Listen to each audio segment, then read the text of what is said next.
예, 시장을 이기는 전략 세워보겠습니다. 리워드홀딩스 김성훈 이사 함께합니다. 안녕하세요, 이사님. 안녕하십니까? 네.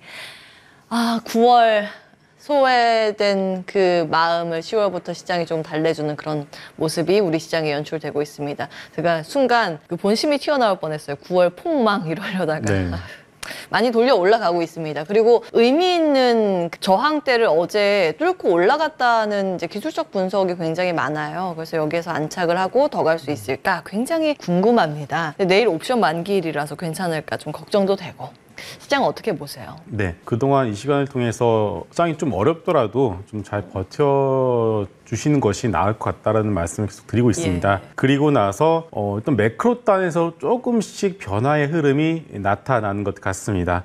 우리가 그동안 중요하게 살펴봐야 될 어떤 매크로상의 어떤 지표라고 할 수 있을까요? 기준 몇 가지가 있는데 대표적으로 달러 강세, 그리고 그에 따른 우리나라 환율, 그리고 금리에 대한 부분들, 그리고 연준의 긴축 속도의 변화가 있는지 여부, 물가지표, 지정학적 리스크, 그리고 국내에서는 또 크레딧 리스크가 새롭게 조금 노이즈가 있었습니다만 빠르게 좀 잦아들고 있는 상황이고요. 더 나아가서 최근엔 시장의 반등의 주역이었죠. 바로 중국 쪽에서 나온 코로나 방역 완화에 대한 어떤 기대감 등이 있습니다. 근데 가장 중요한 것이 저는 달러 인덱스라고 생각을 합니다. 이 달러 인덱스가 2020년도 팬데믹 이후로 큰 폭의 하락세를 보여주면서 우리나라 원화에 대한 환율까지도 영향을 미치고 있고요. 1,400원대 아래로 내려오자마자 빠르게 안정을 찾고 있습니다. 결국 물론 각각 종목의 펀더멘탈에 주목을 하는 경우도 있겠지만 지금 상황은 환율의 안정에 기대어서 외국인의 수급들이 빠르게 우리나라로 다시금 돌아오고 있다라고 여러분들이 이해를 하시면 될 것 같고요. 이러한 흐름들은 글로벌 펀드들, 글로벌 연기금 펀드들에서도 조금 변화 흐름들이 나타나는 것 같습니다.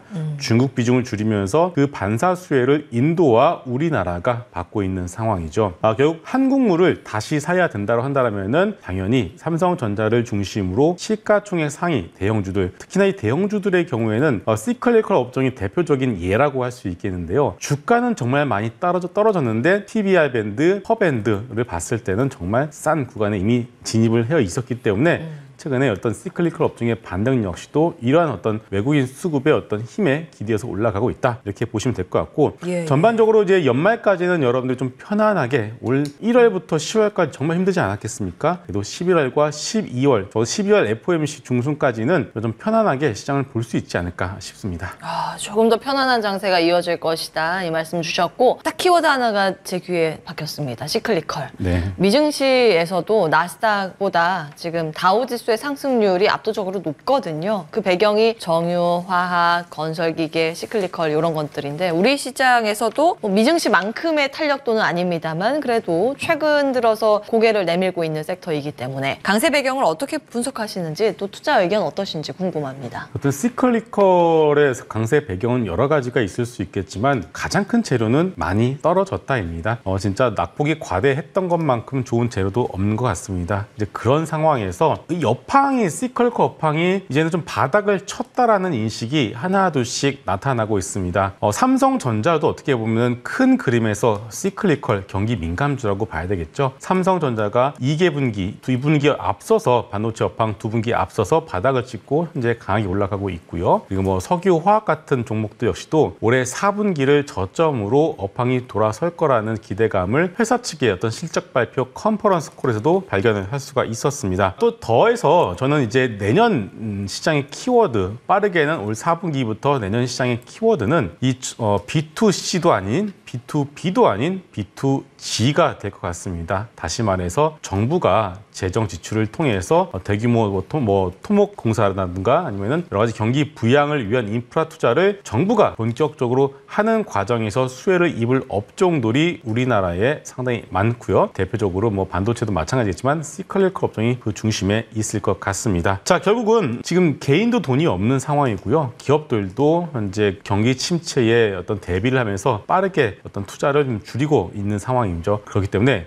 경제 3대 주체 내에서 돈을 쓸 수 있는 주체는 이제는 정부밖에 없는 것 같습니다. 그래서 여러분들 내가 가진 종목이 어떤 쉽게 말해서 돈을 벌어다 주는 주체가 개인이 돈을 벌어다 주는 기업인지 아니면은 기업과 기업 간의 어떤 비즈니스 통해 돈을 버는 기업인지 아니면은 정부 지출에 수혜를 입을 수 있는 기업인지에 대해서 한번 유심히 체크를 해보시는 것도 좋은 투자의 어떤 기준이 될 것 같습니다. 예, 지금 뭐 정부 지출이 막대할 거라고 기대를 모으는 게 또 오일머니, 사우디, 뭐 네옴시티 이런 건데 혹시 네옴시티 보고 계시는 걸까요? 맞습니다. 제가 네옴시티도 이 자리를 통해서 거의 한 2달 전부터 계속 강조를 드렸던 것 같습니다. 먼저 뭐 말씀 많이 주셨죠. 네, 네옴시티가 뭐 허황된 것이다, 뭐 저게 되겠냐, 뭐 등등 여러 가지 노이즈가 많습니다만 원희룡 국토부 장관이 직접 건설사 대표단을 이끌고 날아가서 비즈니스를 한다는 것 자체가 뭐 단순히 허황된 꿈, 허황된 테마는 아닌 것 같습니다. 실무단 쪽에서도 이미 삼성물산과 현대건설 같은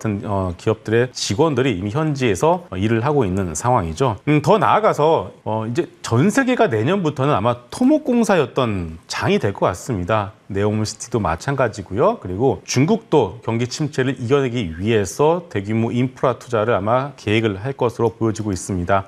또 하나 우리가 잊고 있는 것이 바로 인도입니다. 인도가 이미 120조 원의 어떤 예산을 할당을 해놓은 상황이고요. 빠르게 물류 인프라 투자 쪽으로 예산을 할당해놨다. 이런 것들을 봤을 때 전 세계적으로 내년부터는 이제 정부 지출을 통한 인프라 투자가 본격적으로 활성화되는 한 해가 될 거라고 보여준다라면은 우리가 진짜 뭐 도로를 깔고 그런 것을 생각했을 때 가장 먼저 생각이 나는 것이 바로 굴삭기 아니겠습니까? 그렇기 때문에 오늘도 현대투산인프라코, 현대건설기계 바닥권에서 많이 올라왔다라고 생각을 하지만 상당히 강하게 그 추세를 유지를 하고 있습니다. 이건 저 개인만의 내피셜인데요. 과거에 현대중공업이 조선 빅사이클을 통해서 10배가 주가 올라갔습니다. 그렇다면은 과연 이번 인프라 투자의 어떤 사이클에서 현대건설기계와 현대투자인프라 같은 대표적인 굴삭기 업체들의 주가는 과연 얼마나 올라갈까? 이 부분에 대해서도 우리가 조금 유념이 좀 봐야 될 것 같습니다. 이미 미국 시장에 상장되어 있는 캐터필러 같은 종목들은 상당히 좋은 추세를 유지하고 있다는 것을 봤을 때 대표적인 굴삭기 업체 그리고 이 굴삭기에 부품을 납품을 하는 여러 가지 기업들이 있습니다.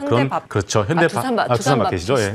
두산마켓도 마찬가지죠. 그래서 이런 대표적인 굴삭기 업체들과 더불어서 거기에 부품을 납품하고 있는 중소형주들에 대한 관심도 우리가 꾸준히 봐야 될 것 같습니다. 굴삭기 관련해서 그럼 탑픽 한 개만 이렇게 종목명만 알려주세요. 지금 네. 시간이 없어서 다른 거 넘어가야 돼요. 탑픽으로는 제가 두 개를 말씀드리겠습니다. 크게는 현대건설기계 그리고 작게는 무한궤도를 납품하고 있는 대창단조를 말씀드리겠습니다. 대창단조요? 네. 이게 신선하네요. 대창단조, 현대건설기계는 뭐 알고 계실 것 같고요. 두 종목 저희도 추적 관찰하겠습니다. 자, 이제 시간상 딱 한 개 이야기를 들을 수 있을 것 같은데 뭐 중요한 부분 정리해 주십시오. 시간 되는 대로. 예. 이 태조 이방원에 대한 관심도 아직까지는 좀 있는 것 같습니다. 물려 계시는 분들도 있고 새롭게 좀 매수의 타이밍을 잡아보시는 분들도 있을 텐데 제가 앞서 말씀을 드렸던 것처럼 정부가 재정 지출을 하는 사업이 바로 태조 이방원입니다. 그렇기 때문에 원전도 마찬가지고요. 방사는 말할 것도 없겠죠. 그리고 신재생도 결국은 미국의 IRA 법안의 수혜를 받을 수밖에 없는 만큼 최근에 공화당이 이긴다라고 해서 신재생 섹터가 밀렸습니다만 오히려 중간선거 결과가 나오게 된다면 누가 이기든 간에 신재생 섹터도 다시금 저점을 잡고 올라갈 가능성이 있고요. 방산 역시도 러시아와 우크라이나 전쟁의 어떤 종료 이런 것들 노이즈가 조금 있습니다.